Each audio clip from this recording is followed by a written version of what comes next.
In Brazil, unless you're one of those lucky five in the Copa Libertadores, chances are this past weekend you were focused on the numerous local state championships around the country. And from a fan's point of view, 2015 seriously did not disappoint. We had packed stadiums during these finals with colorful choreography and good competitive matches. In the country's oldest and most traditional ongoing competition, the Paulistão, or São Paulo State Tournament, at the beginning had most predicting perhaps a final between the two Libertadores and more technically advanced sides, Corinthians and São Paulo.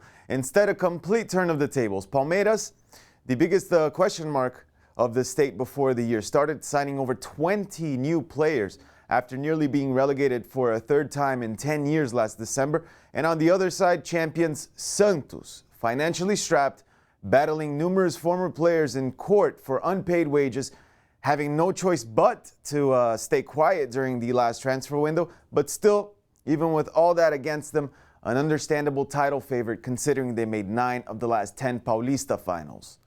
Santos of Robinho, Giovanni, Lucas Lima, and Ricardo Oliveira, they won their 6th title in the last decade on penalties against Palmeiras after an emotional game where, honestly, if the title had gone to Verdão, it would have been a fair result as well.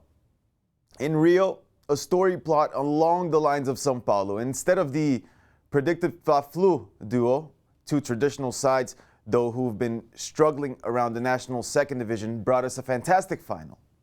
At a pulsating Maracanã with 66,000, Botafogo lost to Vasco da Gama of Coach Doriva, Paulista winner last year with Ituano, who brought a Carioca title to Vasco now after 12 years in line. We had two fantastic underdog stories in the football-rich states of Paraná and Minas Gerais. Caldense from the Brazilian cheese capital reached their second ever final, this time in undefeated form, only to very closely lose to giants Atlético Mineiro, who in turn attained a record 43rd Mineiro title.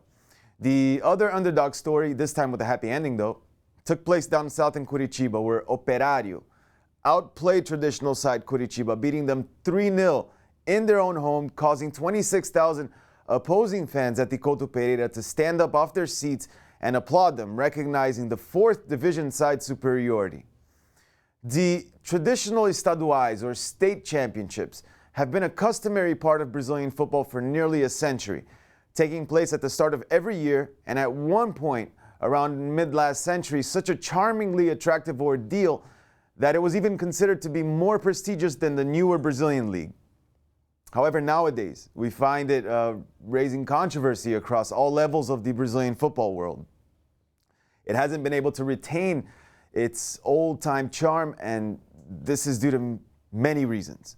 Reasons which include the overwhelmingly financial and technical disparity between the richer, stronger sides focused on the Brasileirão and other prominent tournaments, while on the other side, we have the minnows who for months look forward to these state championships for the simple fact that it's the only action they see in the year. Once the around 4-month-long competitions are over, tens of thousands of these players instantly become unemployed. In other words, they're mere part-time employees. The big teams overlook what the smaller teams depend on. And as soon as they're over, the sports media congratulate the champions and quickly change their focus to the second semester because, as we all know, football doesn't stop in a land where a typical first division team playing upwards of 80 games is just the way it goes. Until next time.